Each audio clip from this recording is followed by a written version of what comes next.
आम्ही गरिबांना या चिखलातून बाहेर काढू असं अनेक राजकारणी लोकांना वचन देत असतात. पण गरिबांना बाहेर काढण्यासाठी आधी स्वतः त्यात उतरावं लागतं. कदाचित हे त्यांना माहीत नाही. अशीच एक घटना घडली आहे बिहारमध्ये. कटिहार मतदारसंघातले खासदार तारिक अनवर यांचा एक व्हिडिओ सोशल मीडियावर व्हायरल होतोय. उत्तराखंड सोबतच जम्मू, पंजाब अशा विभागांमध्ये अनेक दिवसांपासून पाऊस चालू होता. तसंच याचा तडाखा बिहारला सुद्धा बसलाय. बऱ्याच भागांमध्ये पूरस्थिती निर्माण झाली. लोकांची परिस्थिती अगदी हालाखीची झाली आणि त्याची पाहणी करण्यासाठी काँग्रेसचे खासदार तारिक अनवर यांच्या कार्यकर्त्यांसोबत हे तिथे पोहोचले होते.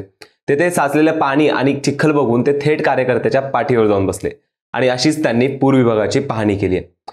याचा व्हिडिओ सोशल मीडियावर व्हायरल झाला. मात्र त्यांनी त्याचं उत्तर देखील दिलं. ते म्हणाले की मी पाहणी करायला गेलो होतो आणि चिखल फार होता. त्यावेळी स्थानिकांनीच खांद्यावर बसून चला असा आग्रह केला आणि मला काही तो नाकारता आला नाही. लोकांनी आग्रह केल्यामुळेच मी त्यांच्या खांद्यावर बसलो होतो. यामुळे त्यांच्यावर बरीच टीका होते. राजकारण्यांना हे शोभत नाही, गरिबांच्या परिस्थितीची जाण नाही, अशा अनेक कमेंट्सने धुमाकूळ घातलाय. तुमचं या खासदारांच्या अशा कृत्यावर काय मत आहे? कमेंट करून नक्की कळवा.